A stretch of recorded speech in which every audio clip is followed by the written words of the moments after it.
All right, if you can hear me, clap once. If you can hear me, clap twice. If you can hear me, clap 3 times. All right, that's how you know you're in a session being facilitated by a former kindergarten teacher. My name is Fish Stark. That's fish like the animal, Stark like Iron Man. I'm the proud executive director of the American Humanist Association. This is a fulfillment of a lifelong dream. I was an argumentative child, and I hoped I would one day grow up to lead the American Association of people who agree with me. It's a joke because humanists, can you imagine us agreeing on anything? You know the old jokes? 2 Jews, 3 opinions. We've got 2 humanists, 4.5 opinions, and a board subcommittee on whether you can have half an opinion. My fiance taught me the joke about the 2 Jews. She's a secular Jew. You want to know what they call it when humanist Unitarian marries a secular Jew? An interfaithless marriage. She was trying to remember the joke one time and she said unfaithful marriage. I was like, I hope not. But really, marriage in a sense is a kind of faith, right? You put trust in each other in an unknown outcome based, though, on the evidence you have of your compatibility and your loyalty and your relationship with one another. Democracy is a kind of faith in the same way, right? You put a belief in yourself that you have something to contribute. You put belief in others in the community that they have something to contribute as well, that is worth giving up a little bit of your own power to have your voice be in harmony with theirs. That's the power of humanism, is that it can give us something to believe in that is rooted in what is real. And that realness makes it truer and more beautiful because it's something we all have access to, we can all experience, and safer because no one can claim to speak for it and manipulate it to its own ends. So I'm excited to be here because, as many of you know, the American Humanist Association and the American Ethical Union have worked in partnership for nearly 100 years now. We are both engaged in the prospect of building liberal religion to help bring people together and mobilize them for better outcomes, right? Ever since the first signers of the Humanist Manifesto in 1933, which included ethical culture leaders, wrote that religion should work increasingly for joy in living, and all the way through to when the Humanist Institute, which is now part of the AHA, was training ethical culture leaders, up to today, where so many ethical culture societies are chapters or affiliates of the AHA. Our work has been bound up in each other because ultimately our beliefs are bound up in each other, right? Ethical humanism, ethical culture are all different ways of expressing the same truth. The idea that we have this one life and this one planet, and we have this, what I would feel comfortable calling a sacred obligation to support each other in that. So I'm excited to talk about what we're learning at the AHA, because I think it can safely and easily be applied to AU and ethical societies as a whole. In the last 2 years, we've been able to grow our national membership at the AHA by 20%. We've added 36 new AHA chapters across the country. We've been able to increase our fundraising by 66%, and nearly doubled the size of our staff. We are growing a movement that is responsive to the alienation, but also the sense of excitement about what is possible that people, especially young people, are feeling in this moment. And we're doing it based on data because we're humans, and that's what humanists do. I want to talk through some of the data-driven strategies that we're using to bring new people into our movement, because ultimately, we don't think that these are proprietary insights to hide under a bushel. We want everyone who is engaged in the work of liberal religion to learn from what we're learning from and apply it in ways that work for them. So we're going to talk about why it's important to grow humanism and ethical culture. We're going to talk about data-driven messaging strategies for engaging America's 46 million atheist and agnostic progressives. We're going to talk about growth strategies that are working for AHA's national membership and chapters, and then I will do a Q&A. And I'm going to start by saying this.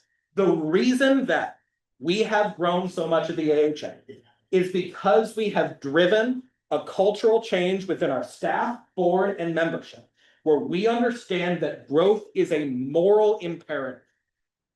Why would growth be a moral imperative? 3 reasons, right? One is, as Asada Shakur said, it is our duty to win. It is our duty to win. If we are in a world where there is a Christian nationalist movement that seeks to rob people of their self-determination and their freedom and place us all in their sanctimonious paternalistic strictures. We have a duty to be stronger and more effective than that movement. Yes. And humanists believe that people matter more than abstractions, which means outcomes matter more than ideas. If we are not fighting for and winning a world that reflects compassion and reason, we are not doing our job. And change happens, winning happens through collective action. This is an evolutionary lesson, right? We are stronger in packs. The more people who see themselves as part of our community, united by shared values, the more power we have to win. The more we will win in Congress, the more we will win in the courts. Shared values are the best basis on which to organize. That is why it is important that we grow, because it is only through growth that we will beat the ascendant Christian nationalist movement. As my favorite humanist, A. Philip Randolph, said, power is the product of organization.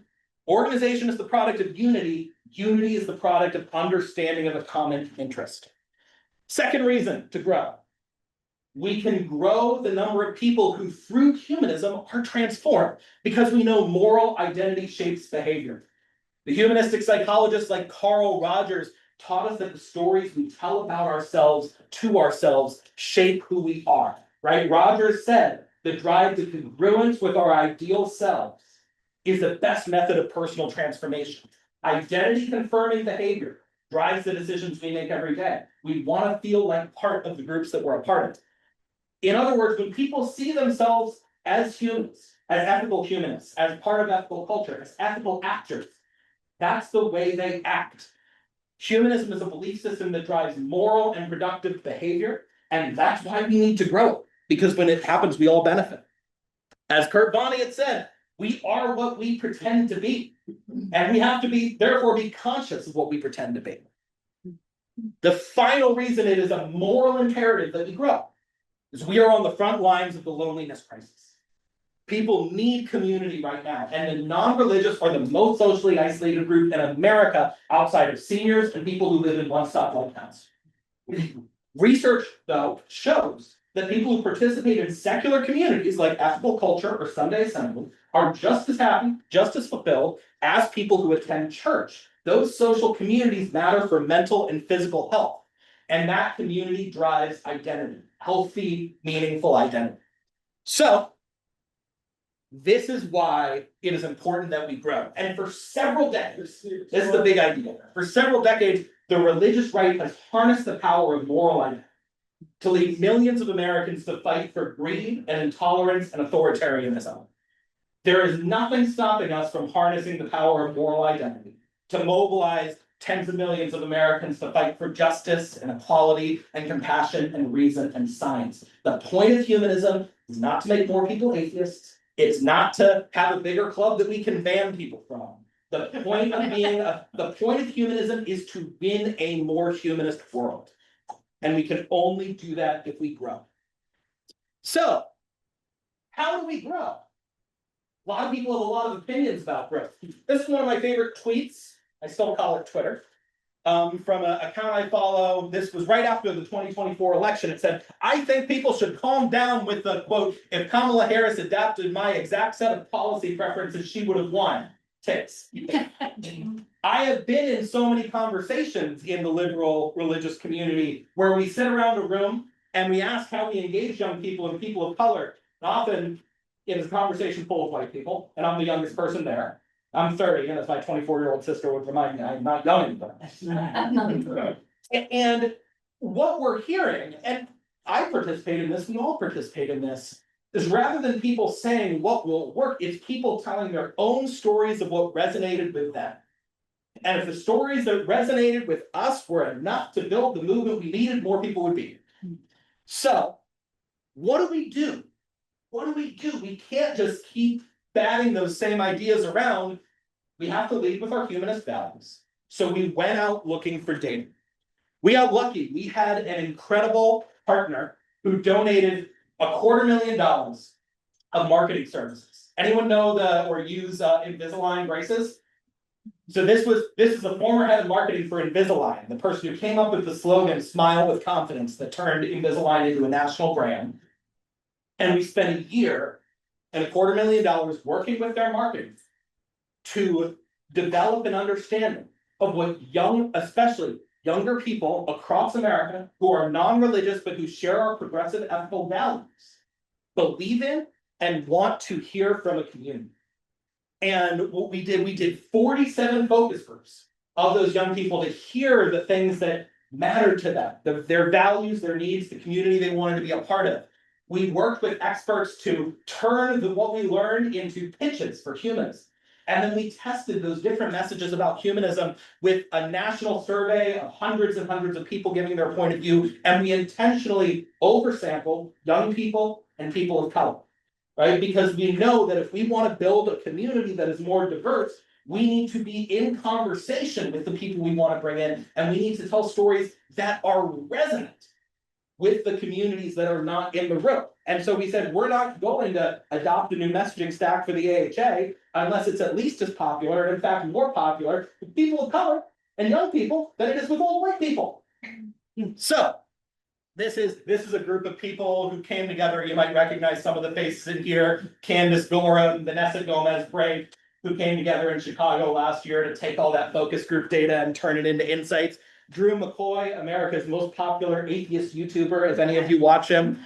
And so here's the bottom line. There are tens of millions of Americans. Our research showed it is about 46 million people who do not believe in God or are unsure, but have progressive ethical values. They are primed for engagement by humanists. You use ethical culture, and we've got to get better, systematically better at engaging them. And I know that I'll send out these slides so you can see them all. But these groups here are the groups we're talking about. This is about 17% of American adults, 46 million. So we're not talking about appealing to everyone. We can't appeal to everyone. But there is a huge, millions and millions of people who either don't believe in God or are uncertain, but who hold ethical, social, and political views consistent with ethical humanism. The idea that every one of us has a right to self-determination. The idea that every one of us has a right to be treated equally and with dignity. The idea that science explains our world better than myth. Those people are ours for the taking. So, some notes about what we found when we did this targeting research. Number one, we cannot think of the nones or the nothing in particulars as a monolith. Many of them have deep religious commitments, deep supernatural commitments, but simply prefer not to attend church. We can still work with those people and love those people. Those people are not necessarily our people, and that is okay. Nor are the quote-unquote believers. One of the things we learned, many people who say they quote-unquote believe in God are not sure about that belief and value humanist principles equally highly. Many people use God to refer to a sense of awe towards nature and humanity. They talk using spiritual language, but ultimately the things they believe in, the things they direct their spirituality towards, are materialist things, consistent with ethical humanism. And specifically, I was curious about some of the things we were saying. So we tested this in our survey. We asked people who considered themselves spiritual but not religious, what do you mean by spiritual? What makes you feel spiritual? The number one answer was, the thing that makes me feel spiritual is I like spending time in nature and being with my loved ones. That is what 69% of people who say they are spiritual but not religious mean by spiritual. Folks, that is a materialist conception of the spiritual. Those are our people. And by the way, number two was simply this recognition that there are things about the natural world we do not know, and a sense of wonder and awe at that fact, which again is a core tenet of skepticism, right?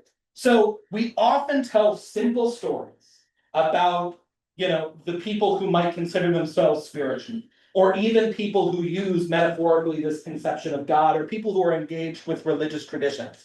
But the truth is, the people who consider themselves spiritual but not religious are actually a big chunk of our audience, thinking about the spirituality in entirely materialist secular terms. And 27% of atheists don't even identify as atheists. We asked the people who said, I don't believe in God, which is, of course, the definition of atheism. Do you consider yourself atheist? 73% of them said yes, 27% said no.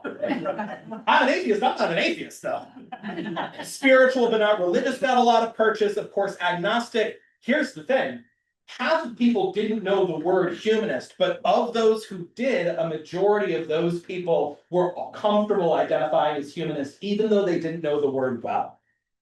It's a term that has the ability to grow as more people become familiar with it. Whereas people already know what atheist means, and either they like it or they don't. Many of them don't.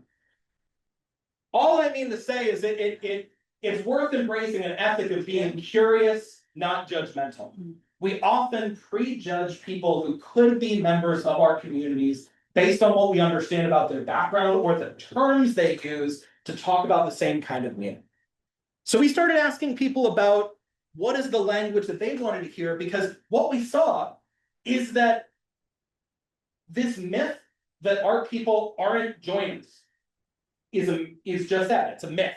In fact, these people, these 46 million people, were just as likely to want to join a civic engagement or volunteering group as the religiously affiliated.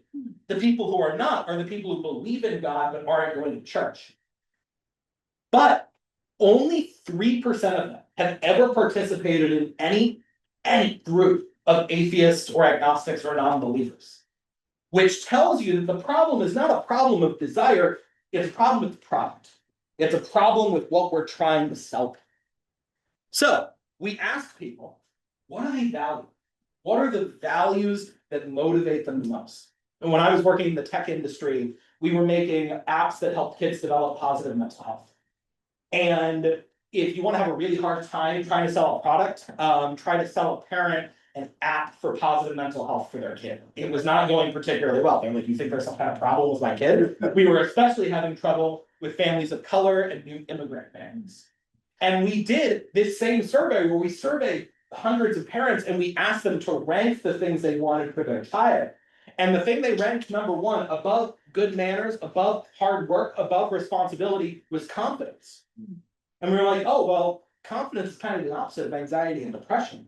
And so we started telling parents, we're building a confidence app for your child. And that was when we started seeing our sales go up 35% month over month.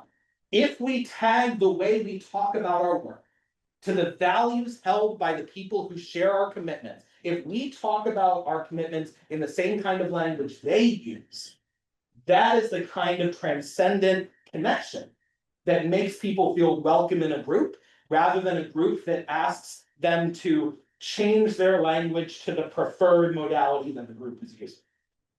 So what did people tell us? There were 4 values that came up top when we asked people to stack rank their values, and it is not close.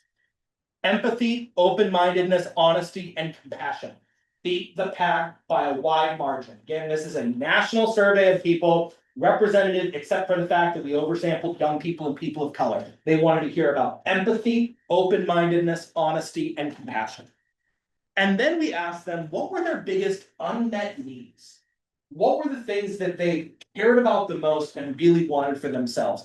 And, you know, across our community of 46 million potential ethical humanists, what we saw was that people said having strong morals and ethics and having the freedom to believe in what I want to believe in are really important to me, but also those needs are already satisfied. I have strong morals and ethics. I don't need to get them from someone. I already feel like I have the freedom to believe in what I want to believe in. I don't need somebody to give me that. What I'm missing is a sense of meaning and purpose in my life and a community of strong personal relationships. Those are the needs people are looking to fill. And if anyone has ever worked in marketing or tried to sell a product before knows, you don't talk about why you started the product, right? You don't talk about the 150-year-old founding story of the product. You talk about how the product will meet a need that people have in their lives. And so we're talking about emphasizing the positive values of empathy, open-mindedness, honesty, and compassion. As an ethical culture member, the values that I have are these. Sharing the story of how our humanism or our belonging in ethical culture helps us find community, strengthen our ethics, find a sense of purpose, and fight for the freedom to believe what we want to believe, the things that are most highly prized by this community we're trying to reach. And it's interesting to see what people are looking for in their lives. Being part of a like-minded community, when you frame it that way, is actually not as interesting to people as pursuing personal growth and self-improvement, finding a family or a partner, and pursuing their hobbies and interests. It's why we see local groups that are implementing hobbyist programming, hiking, canoeing, board games, growing at faster rates than groups who don't.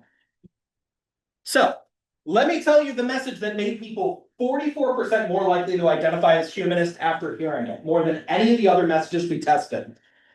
Made people more likely to seek out information about humanists, support humanist organizations, and recruit others, and made people most likely to feel that the humanist community can meet their most important needs. Nothing about this message could not be used by ethical culture.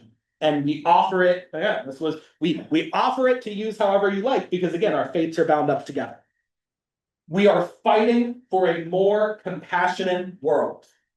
With everything that's going on right now, it's easy to feel helpless, but values like kindness and compassion can make a difference, and these are universal values that don't require belief in a higher power.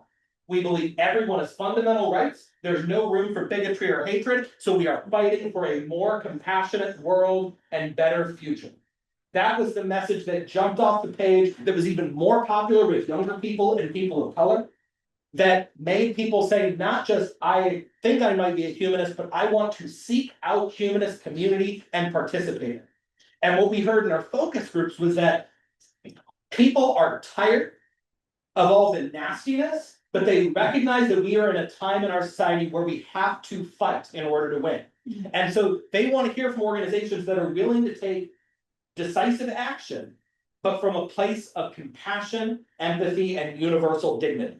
They want the fight and the fire together. Those two things cannot be separated out. If you try to do one or the other, people are worried you're either not going to be tough enough when it comes to staring down the fascists, or they worry that you're just motivated by reflexive anger, and when it comes down to it, that anger can be turned on you. Fighting for a more compassionate world. People are tired of cruelty and they're gravitating towards compassion and courage. And people are looking for movements that have key differentiators with traditional Judeo-Christian religion. An ethic of fundamental worth. Not an ethic where it's okay to wipe people out with a giant flood of water if they're sinners. And morality without authority. It matters to be a moral person, but that authority doesn't flow from the top down, it flows from the bottom up. People are ready for this message. Some other takeaways. The golden rule is a shared moral story that motivates. We heard golden rule. I don't ever want to hear the platinum rule from another humanist. People don't know what the platinum rule is, and we should stop introducing terminology that requires us to explain ourselves all the time. The golden rule is a shared moral story that motivates, that people use on their own to talk about an ethic of reciprocity and care. That is something that immediately draws people together. Autonomy is fundamental. These people don't like to be told what to do. They don't need to be given morals or ethics. They want a community where they can strengthen their sense of purpose around the morals and ethics they already have. That's why things like congregational polity matter, right? Giving sub-organizations the ability to act on their own, as we do at the AHA. These people are resistant to centralized control. The fight is the reason to believe. When we asked people the reasons they would be most interested in becoming a member of the AHA, people talked about our commitment throughout decades, but especially in this pivotal moment for democracy, to legal, political, and in the streets social change work. The work we do is the reason to believe. I think that can also be expressed as deed before creed. So here's what we have done with this data that's led to that growth in donations, in members, especially at diversifying in younger membership. BSEC participated in this, and this was amazing. We had a campaign on May 2nd. It was the largest turnout of humanists across the country since the Reason Rally. We called it the American Empathy Project, and we gave out $100,000 in grants to 100 humanist organizations across the country to lead service projects that helped their neighbors. An active, embodied response to the culture of cruelty we're seeing from Washington. It got us the most press. By May, we had tracked as many press mentions of the AHA as we had in the entire year of 2025. It got AHA chapters in the news. It got thousands and thousands and thousands of new people signing up with humanist organizations to participate. And it transformed lives in communities of tens of thousands of people who were helped by these projects. Again, that's because we heard from people that the fight to create a more compassionate world is important. We put that into action through what you might call ethical action. And we saw some of the largest growth in list and membership that we've seen in any month since I started, in the months where we were announcing and running the project. We've ramped up the legal and political work that gives people a reason to believe. People want to see humanist and ethical organizations engaging with lawmakers and engaging in the courts and fighting. And to do that, we have to be responsive quickly to the threats that are coming from the religious right. That's why we've been hiring more lobbyists and attorneys and giving them freedom to move quickly in response to these threats. And that work is work that can be done by local ethical culture chapters, right? I think of our new director of education at the AHA, Kevin Jago, who's a humanist UU minister. His church sued the state of Pennsylvania to prevent the implementation of a 287G law, a law that would allow the government to arrest immigrants, a local sheriff to arrest immigrants and turn them over to ICE. He used the power of his congregation to sue and say, this is a violation of our religious beliefs and we're standing up to it. That is the kind of thing that we're seeing cause folks to drown. We're also, the thing that people should be excited for, in exactly 1 month from today, you're gonna see a new AHA brand and website. We worked with Wide Eye Creative, which is the firm behind the visual identity for the Harris Campaign, Southern Poverty Law Center, Pro-Choice America, March for Our Lives, Common Cause, Emily's List, Move On, to take all this research about what younger people value and build a visual identity and an online home for the movement that doesn't look like it's a third-tier law firm website from 2014, but it actually reflects the way people consume media today. Vibrant, alive, motivated. And the other thing is we are working to reach people where they are. We will always publish the Humanist magazine. Young people do not read magazines. They're not even on Facebook. We launched texts that will send humanist quotes straight to your phone. We launched a program to fund the YouTube and TikTok creators that they are watching to talk about humanism in their videos. The same way in the 90s when McDonald's sales were declining, they paid rappers to rap about the Big Mac. We are paying humanist content creators to talk about humanism on TikTok and YouTube in videos that have been viewed by millions of people and are getting young people to donate $1 a month to the AHA. We've taken our text-based Humanism 101 course and we put it on YouTube in a video series. We've seen that a constant short-form video presence is important because you have to meet people on the technologies they're using in the ways they are used to seeing media if you want them to trust you. We've also launched a fun podcast called How to Humanist. We've engaged young people to help us implement these findings through paid fellowships. So right now we have 6 college students, 5 college students, 1 Harvard Law student, working at the AHA headquarters in DC. And we're paying them $18 an hour. And their job is to help us implement these findings and across our programs, from policy to organizing, figure out how to build an organization that young people want to join. We have to ultimately, letting young people lead on implementing these strategies has helped us build an organization that is ready to be more intergenerational, multiracial, and cross-class, which, by the way, those 3 things have been true of every single successful social movement in American history. And the most important thing is we built a culture of innovation and rapid continuous improvement. Everyone at the AHA understands that it is their job to be better at their job tomorrow than they were the day before. That if we are doing something that is not bringing new people into the movement, we have to stop doing it and figure out something else to do. We are collecting data, we are testing things, and we are testing things with no penalty for failure, and moving quickly on to new ideas if they don't work. Ultimately, we live in a time where everyone's life moves at the speed of the algorithm. And the religious right has realized this. And they are constantly innovating their ways of reaching young people at the speed of the algorithm. We will only win, and it is our duty, if we engage with the speed and the discipline of the opposition. And we're seeing successful AHA groups do a few things in common. I just want to name them, and then I'll take some questions. First of all, an engaging online presence, really focusing time and energy in on a website, which is sort of like your welcome mat to the world in this digital age. And digital advertising that reflects, again, those messages that people have said that they want to hear. Having a rigorous culture of welcoming and follow-up. Do you know what happens when someone new comes to your community? Does somebody reach out to them? Does somebody ask them to coffee? Is it someone's job to greet the new people as they arrive? The organizations that have a rigorous culture of following up and welcoming new attendees are growing the fastest. Programming variety. The humanist groups that are dying are the ones that do a lecture series and nothing else. We will support the groups that do a lecture series and nothing else until they die. But they are dying. And we're telling them, hey, if you want to stay around, you need to be like the Humanists of New Mexico that are implementing their bi-weekly hiking night, right? Or the Central Florida Free Thought community that has 20 different happy hours a month around the greater Orlando area so people have something to go to in their neighborhood. Or Atheists United in LA, which is organizing camping trips and whale watching cruises. Programming variety, which doesn't mean we don't have lectures, but means that we're combining them with social events, hobbyist groups, and ethical social action and lobbying. And service and participation in the local community. We know that from, this is what I used to study back when I was a child development researcher.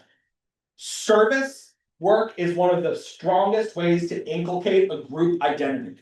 Going and serving alongside other people helps you form a bond with them in ways that few things do.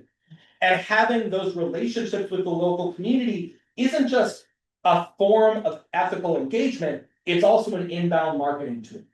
People hear about you because they're part of a group that says, oh yeah, the Central Florida Free Thought community or the Brooklyn Society for Ethical Culture was helping us out with this thing. And somebody says, what's that? Oh, well, maybe I should go.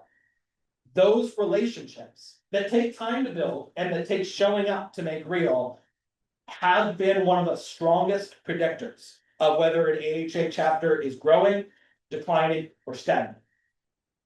So, okay, that's the end of the presentation. But just to recap, we have been seeing an exciting season of growth in the humanist movement from the national AHA, our memberships, funding, our number of chapters.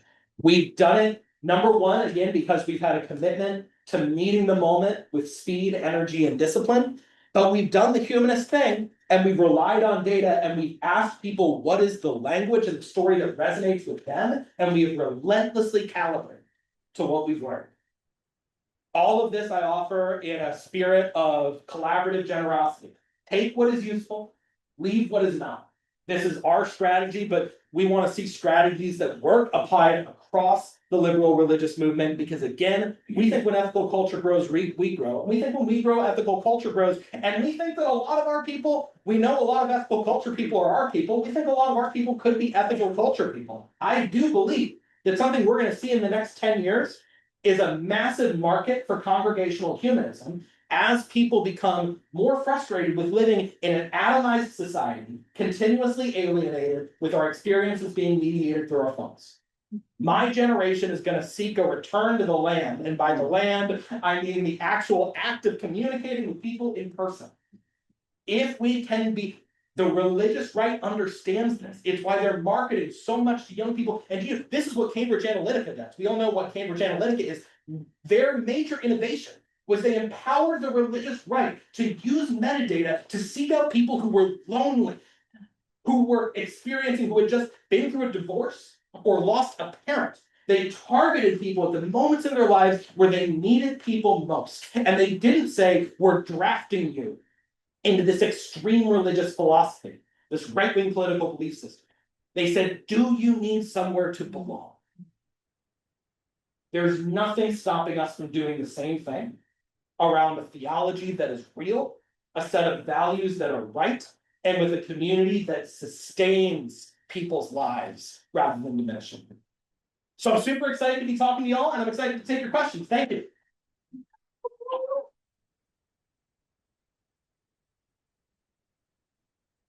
Sure. Great talk, really appreciate it. Also get your emails and all that, I think they're excellent. Thank you. Yeah, I appreciate it. At American Humanist. Yeah. One of the things I wanted to ask about, how much is your organization using AI to scale your impact? It's how are we using AI to scale our impact? It's Yeah. a good question. We don't have a standard AI protocol because one of the things we believe in, we're actually getting ready to take on some lawsuits around this, is that humanists have a religious right to reject the use of AI. Now, so on our staff, we have some people who are profoundly dedicated to never using AI. And we have some people who use it every single day. And we have people like me who are somewhere in between. So I guess what I'd say is we don't have a standard like board-wide use policy because we don't want to force anyone to interact with it who's uncomfortable with it. But many of our team have used AI to, I mean, it's great, for instance, for if we want to draft a policy brief for state legislators on a topic to like do some research really quickly and get it formatted. Our policy team uses it all the time. Our comms team prefers not to use it to generate content, but it's really good for generating analytics and understanding what kinds of content people like and why, so that humans can create better content based on the data it generates. So that's a little window. I'm just curious, in targeting your demographic age-wise. Yeah. For your initial contact, you're using social media. So we are specifically using short form video, YouTube and TikTok. Our biggest net importer of young humanists has been this creator program. And this is why the religious right gave so much money to the late Charlie Kirk, or people like Ben Shapiro, or this Joel Webben guy, because they know that it is on the video platforms that the battle for the next generation is going to be won. So Charlie Kirk got started with $10,000 from a philanthropist, right-wing philanthropist named Foster Price in Wyoming. We're investing $10,000 a month to find the Charlie Kirk of humanism, putting it behind these creators, and young people are coming to us through watching those videos and saying, oh, Matt Bernstein's a humanist, Monty Mader's a humanist, maybe I'm a humanist too. So that, not Facebook, is the place to get to them. Short form video content. Yes, sir. The word religion, I heard you use it a few times. Did you use that much in these campaigns, the outreach did, or not so much? No, because young people have a care. Now, I think of humanism as a religion and my religion, right? Again, we said it right in the manifesto. Humanism is a religious community that has secular and materialist grounding, as I know ethical culture is. And I'm also a UU, so I'm very Unitarian Universalist. So very comfortable with the idea of liberal secular religion. I don't think it wins over young people to lead with the term religion unless you are using it to make an analogy. It is like religion, but because many young people, they hear the word religion and they assume Christianity. That's part of the problem with living in a Christian hegemonic culture, is that they have sort of taken over the term, what it means to use the term religious and spiritual. Now, I think it's important and beautiful that ethical culture owns and fights for the idea that you can have religious community without God. But that's something we can explain to people once they're in the door. This is one of the things I feel very strongly about. The more terms we use that we have to explain to people, the more we will fail at trying to bring people in. You bring people in the door with simple stories that resonate with the language they use, and then you can engage them with depth and complexity, but only then.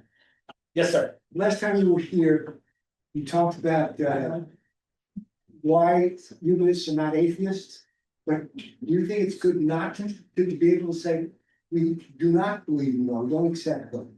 Yeah, so I Remember what you said? yeah, when I was last here, I talked about the difference between humanism and atheism, right? Because humanism was originally called humanism agnosticism with a little hyphen until they learned that was bad branding, which it is. And I said, the difference between humanism and atheism is that if God manifested himself in front of me and presented incontrovertible scientific proof of his existence, I would no longer be an atheist as I am. But I would still be a humanist because I would say, what gives you the right to boss me around? Humanism is the idea that morality, ethics, truth, and power flow naturally through all of us. That there is no person, entity, or being that has a superior claim to those things.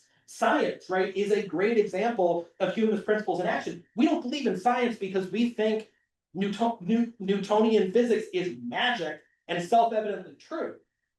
Science is a way to allow us to understand that things are true because they can be challenged, they can be debated, they can be proven or disproven. In science, we all have an equal claim to the truth. And so being a humanist is very compatible with being an atheist. It's also compatible with being an agnostic or even a deist, I would argue, in some respects. But humanism ultimately is about this question of where rights, power, morality, and truth flow from, and the answer is humans. Yes, Okay, me? yes. Yeah, okay, so I'm with Susquehanna Valley Ethical Society, right smack in the middle of Pennsylvania. Yeah. And we took part in your grant of $1,000 to do a project on May 2nd. It was fabulous. You took care of everything. You gave the, getting the word out, giving people that place to sign up. And we actually gained a member through that project. Good. So let me say, yay. Yeah, for Good. And that's our goal as a national organization. And if a lot of y'all are affiliates or chapters of the AHA, I hope y'all should be. Our goal is not to tell chapters or affiliates what to do. It's to provide the benefits of belonging to a centralized national community, operational support, funding, and frankly, inbound marketing channel. New members coming from our national work that can come over to you. Just Yeah. 5-minute warning. 5-minute warning. Okay, I saw. Congregational, What's that? is AHA congregational, meetups, So we have 250 chapters around the country. Some of them operate in a more congregational style. They include AHA or they include AU societies. We also have many, if folks know about the Sunday Assembly movement, the majority of Sunday assemblies in the US are AHA chapters. If you know about Oasis, there are Oasis chapters of the AHA. So we do think there is value in congregational humanism. There are many AHA groups that don't necessarily think of themselves as congregational. Critically, you don't have to be part of a local AHA group to be a member of the national AHA. Yes, ma'am. Yeah, so, I've been a member of Ethical Culture for over 40 years. And for over 40 years, I have continually having to explain, what is this ethical culture? What is this ethical culture? People know you. Yeah. People seem to know that. I don't have to explain that. People know what humanism is. People don't know what ethical culture is. And I wonder what that's about. Like, I don't like our name. I think Ethical Culture Society.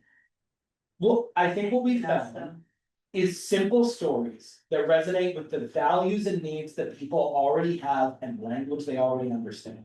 Right? If people know humanism, I think that's something that ethical culture has going for it, right? This is a community of people coming together to celebrate and grow in our humanist beliefs. It's like, and this is when we talk about religion, it's like going to church without all the God and repression. And so again, in the startup space, we used to say, people can only understand things that are 1 degree away from something they already understand. Uber was a taxi cab on your phone, right? Netflix was Blockbuster in the mail. That's why Netflix had to be Blockbuster in the mail before it could be what Netflix is now. That's why everything now is like Uber for dogs, Uber for Reiki. People understand things 1 degree away from what they already know. Yes, but Yeah, so first of all, this resonates 100% with everything that's happening in the Philadelphia Ethical Society. All of your learnings, it's so good to see that sort of like experience resonate with actual data research. Thank you for all the research. What is the next moment or the most exciting kind of overlap that our societies can be interacting with the AHA and this research? Like when's the next huddle happening? We need to organize it on our side. good question. So we're down to have a conversation anytime. Again, a lot of this is already coming out to chapters through our amazing organizing team. So we now have a staff of 3 full-time organizers who work with local chapters to help them build up their membership. And so anyone who's an affiliate or a chapter of the AHA gets that coaching for free. We'll have a conference in September where we're rolling out our new brand and talking about some of this stuff. It's a virtual conference. Tickets are pay what you can. So anyone can join. And then we're gonna start again, putting the fighting for a more compassionate world into action very soon through our national project that we're doing around the election and trying to increase voter engagement and turnout. So we'll stay tuned about that, but ethical societies participate in that. Emily, are you about to call time?